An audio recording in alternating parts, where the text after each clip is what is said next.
خیلی وقتا انسداد یکی از علائم سرطان روده است.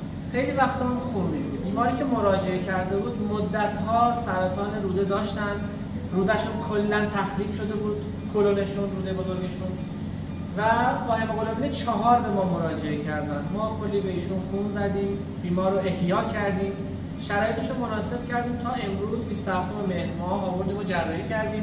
با توجه به توده‌های وسیعی که توی کلون بیمار داشت، بیمار رو توتال کولکتومی کردیم. این قسمت سرطانیش می‌بینید، این قسمت کلا از بین رفته. این کلون بیماره، کلون نزولی، کلون ارضی و کلون نزولیش که بله می‌بینید که این قسمتیه که خب کلا با سرطان از بین رفته، یعنی روده کلا تخریب شده، روده دیگه وجود نداره.